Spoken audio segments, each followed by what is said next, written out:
स्वागत है दोस्तों। आज के मुख्य समाचार में आज देश और दुनिया से कई अहम और बड़ी खबर आ रही है। बात करेंगे हर खबर पर विस्तार से। भारत तालिबान से लड़ने वालों को देगा समर्थन, दिवंगत अफगान कमांडर शाह मसूद की भतीजी का बड़ा बयान। एक और बड़ी अपडेट, तालिबान को लेकर दिल्ली पुलिस हेडक्वार्टर में रो आईबी और एटीएस के बड़े अधिकारियों का मंथन, सामने आई कई चौंकाने वाली बातें। इसी के साथ अगली बड़ी खबर में आपको बताएंगे। उत्तर प्रदेश चुनाव को लेकर अखिलेश यादव का बड़ा बयान, बोले बिहार चुनाव में ईवीएम और डीएम ने की बेईमानी, यूपी में रहना होगा सावधान। एक और बड़ी अपडेट, मोदी सरकार के कृषि कानूनों के खिलाफ किसानों का हल्ला बोल, संयुक्त किसान मोर्चा ने की 27 सितंबर को भारत बंद की घोषणा। एक और बड़ी अपडेट, आर्टिकल 370 हटाना हमारी गलती थी, मोदी सरकार ये कहने पर हो जाएगी मजबूर, महबूबा मुफ्ती का बड़ा दावा। एक और बड़ी अपडेट, एससीओ में बोले इमरान, अफगानिस्तान को बाहर से कंट्रोल नहीं किया जा सकता, पाकिस्तान जारी रखेगा मदद। एक और बड़ी अपडेट, कृषि कानून के खिलाफ अकाली दल का विरोध प्रदर्शन, सुखबीर सिंह बादल और हरसिमरत कौर हिरासत में लिए गए। एक और बड़ी अपडेट, एससीओ समिति में पीएम मोदी का बड़ा बयान, बोले बढ़ती कट्टरता शांति की राह में बड़ी चुनौती। तो चलिए देख लेते आज की पहली बड़ी खबर। भारत तालिबान से लड़ने वालों को देगा समर्थन, दिवंगत अफगान कमांडर शाह मसूद की भतीजी का बड़ा बयान। दरअसल दोस्तों, अफगानिस्तान की एक प्रमुख महिला कार्यकर्ता अमीना जिया मसूद ने भारत को अफगानिस्तान का सदाबहार दोस्त बताते हुए उम्मीद जताई है कि वो युद्ध गिरफ्त देश में तालिबान से लड़ने वालों का समर्थन करेगा। बता दें कि वियान समाचार चैनल को दिए एक इंटरव्यू में दिवंगत शक्तिशाली सैन्य कमांडर अहमद शाह मसूद की भतीजी अमीना ने कहा है कि हम भारत से अपने रिश्तों के लिए बहुत आभारी हैं। चलिए अगली खबर, तालिबान को लेकर दिल्ली पुलिस हेडक्वार्टर में रो आईबी और एटीएस के बड़े अधिकारियों का मंथन, सामने आई कई चौंकाने वाली जानकारियां। दरअसल दोस्तों, दिल्ली पुलिस मुख्यालय में पहली बार हुई खुफिया विभाग की एक बेहद संवेदनशील कॉन्फ्रेंस में तालिबान को लेकर गंभीर मंथन हुआ। बता दें कि इस महत्वपूर्ण कॉन्फ्रेंस में रो चीफ, आईबी चीफ और इंटेलिजेंस के कई बड़े अधिकारियों ने तालिबान को लेकर गहरी चिंता जताई है। बता दें कि सुरक्षा एजेंसियों के सूत्रों के मुताबिक अफगानिस्तान में तालिबान का जिस तरह से सत्ता पर कब्जा हुआ है और जो मौजूदा हालात हैं, उससे भारत को बेहद सचेत रहने की जरूरत है। बता दें कि इस बेहद संवेदनशील कॉन्फ्रेंस में खुफिया विभाग के टॉप लेवल के अधिकारियों ने बताया है कि मौजूदा हालात में तालिबान जैसा दिख रहा है और जैसा उसका व्यवहार है, दरअसल असल में तालिबान का ये चेहरा वैसा नहीं है और वो आने वाले दिनों में तालिबान की रणनीतियों के साथ खतरा बनकर भी उभर सकता है। इसलिए भारत को बेहद सतर्क रहने की जरूरत है। चलिए अगली खबर, उत्तर प्रदेश चुनाव को लेकर अखिलेश यादव का बड़ा बयान, बोले बिहार चुनाव में ईवीएम और डीएम ने की बेईमानी, यूपी में रहना होगा सावधान। दरअसल दोस्तों, उत्तर प्रदेश में होने वाले विधानसभा चुनाव के मद्देनजर सियासी बयानबाजी और आरोप प्रत्यारोप का दौर जारी है। लगभग सभी चुनाव में इलेक्ट्रॉनिक वोटिंग मशीन की विश्वसनीयता को कटघरे में खड़ा किया जाता है। बता दें कि अब समाजवादी पार्टी के अध्यक्ष अखिलेश यादव ने चुनाव का ऐलान होने से पहले ही कार्यकर्ताओं को ईवीएम से सावधान रहने की अपील की है। बता दें कि सभा अध्यक्ष ने बिहार चुनाव में ईवीएम और जिला अधिकारियों द्वारा की गई बेईमानी का हवाला देते हुए उत्तर प्रदेश का चुनाव देश का सबसे बड़ा चुनाव होने जा रहा है। उन्होंने कहा है कि बिहार के चुनाव में बेईमानी ईवीएम और डीएम ने की, लेकिन पश्चिम बंगाल की जनता ने जवाब दिया, हमें इस बार ईवीएम और डीएम से सावधान रहना होगा। बता दें कि इससे पहले अखिलेश यादव ने कार्यकर्ताओं से कहा था कि अब की बार बूथों पर बीजेपी की बुरी नजर लगी है और ऐसे में लोकतंत्र को बचाने के लिए सपा कार्यकर्ताओं की अग्नि परीक्षा का समय है।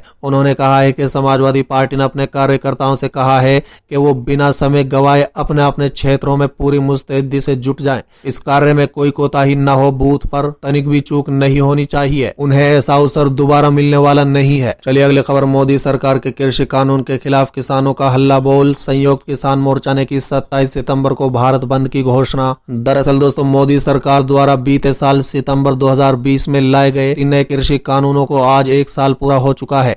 बता दें कि इन तीनों ही कृषि कानूनों को पहले दिन से ही विरोध का सामना करना पड़ रहा है। बता दें कि करीब 9 महीने से पहले दिल्ली सीमाओं पर किसान दिन रात आंदोलन कर रहे हैं। बता दें कि सरकार और किसान संगठनों के बीच करीब 1 दर्जन दौर की बातचीत हो चुकी है, लेकिन अब तक इन कानूनों को वापस नहीं लिया गया है। बता दें वहीं अब किसान संगठन देश के विभिन्न राज्यों में अलग अलग जगह मोदी सरकार के इन कृषि कानूनों के खिलाफ विरोध प्रदर्शन कर रहे हैं। बता दें कि इसी फहरिस्त में संयुक्त किसान मोर्चा ने आगामी 27 सितंबर को भारत बंद का ऐलान कर दिया है। इसके साथ ही संयुक्त किसान मोर्चा के अलावा कई और किसान संगठन भी इस विरोध प्रदर्शन में शामिल होंगे। चलिए अगली खबर। राहुल गांधी ने केंद्र पर साधा निशाना, कहा अगर बीजेपी जनता के लिए काम करती तो राष्ट्रीय बेरोजगार दिवस की जरूरत नहीं पड़ती। दरअसल दोस्तों, कांग्रेस नेता राहुल गांधी ने एक बार फिर बेरोजगारी के मुद्दे पर केंद्र की मोदी सरकार को निशाने पर लिया है। बता दें कि राहुल गांधी ने ट्वीट कर कहा है कि राष्ट्रीय बेरोजगार दिवस की जरूरत ही नहीं पड़ती अगर बीजेपी जनता के लिए काम करती।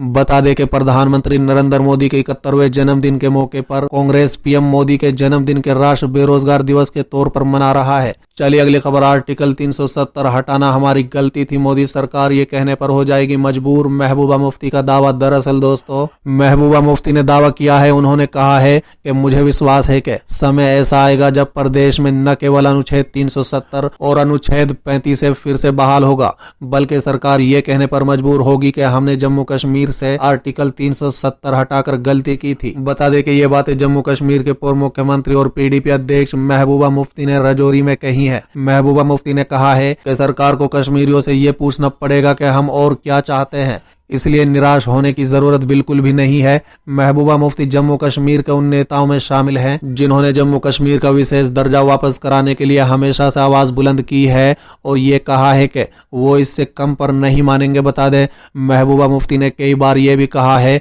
कि भारत सरकार को कश्मीर मसला हल करने के लिए पाकिस्तान से बात करनी चाहिए। चलिए अगली खबर। एससीओ में बोला इमरान, अफगानिस्तान को बाहर से नहीं किया जा सकता कंट्रोल, पाकिस्तान जारी रखेगा मदद। दरअसल दोस्तों, पाकिस्तान के प्रधानमंत्री इमरान खान ने शुक्रवार को कहा है कि अफगानिस्तान को बाहर से नियंत्रण नहीं किया जा सकता और इस्लामाबाद युद्धग्रस्त पड़ोसी देश का सहयोग जारी रखेगा। साथ ही उन्होंने तालिबान से अपने वादों को पूरा करने की अपील भी की। बता दें, तजाकिस्तान की राजधानी दुशांबे में 20वीं शंघाई सहयोग संगठन राष्ट्राध्यक्ष परिषद को संबोधित करते हुए खान ने वर्तमान में तालिबान के शासन वाले अफगानिस्तान में तत्काल मानवीय सहायता के लिए अंतर्राष्ट्रीय समर्थन जुटाने की जरूरत पर जोर दिया है। बता दें कि डॉन अखबार ने खान के हवाले से कहा है कि हमें अवश्य याद रखना चाहिए कि अफगान सरकार मुख्य रूप से विदेशी सहायता पर निर्भर है। तालिबान को अपने वादों को जरूर पूरा करना चाहिए। खान ने कहा है कि पाकिस्तान का शांतिपूर्ण और स्थिर अफगानिस्तान में महत्वपूर्ण हित जुटा हुआ है और वो उसे सहयोग करना जारी रखेंगे। उन्होंने कहा है कि अफगानिस्तान को बाहर से नियंत्रित नहीं किया जा सकता। चलिए अगली खबर। कृषि कानून के खिलाफ अकाली दल का विरोध प्रदर्शन, सुखबीर सिंह बादल और हरसिमरत कौर हिरासत में लिए गए। दरअसल दोस्तों, केंद्र सरकार के कृषि कानूनों के विरोध में शिरोमणि अकाली दल यानी एसआईडी के सदस्य नई दिल्ली में विरोध मोर्चा निकाल रहे थे। बता दें कि पार्टी अध्यक्ष सुखबीर सिंह बादल की अगुवाई में केंद्र सरकार के किसान विरोधी कानूनों के खिलाफ गुरुद्वारे से संसद भवन तक मार्च निकालने का आह्वान किया गया था। प्रदर्शन के दौरान दिल्ली पुलिस ने शिरोमणि अकाली दल के नेताओं को हिरासत में ले लिया, जिसके बाद उन्हें संसद मार्ग पुलिस स्टेशन ले जाया गया। बता दें कि शिरोमणि अकाली दल के 11 लोगों को हिरासत में लिया गया, जिसमें सुखबीर सिंह बादल और हरसिमरत कौर भी शामिल है। दिल्ली में शिरोमणि अकाली दल के अध्यक्ष सुखबीर सिंह बादल ने कहा है कि हम यहाँ पीएम मोदी को संदेश देने आए हैं कि पूरा पंजाब नहीं बल्कि पूरा देश उनकी सरकार के खिलाफ है। वहीं हरसिमरत कौर बादल ने अपने संबोधन में केंद्र पर आरोप लगाते हुए कहा कि सबका साथ सबका विकास का दावा किया गया था, लेकिन सरकार ने पूरे देश के किसानों के साथ विश्वासघात किया है। आजादी के बाद पंजाबी और किसानों ने देश के हित के लिए काम किया। किसान बॉर्डर पर बैठे हैं, कितने किसान शहीद हो गए हैं, लेकिन उनके कानों पर जूं तक नहीं रेंगी है।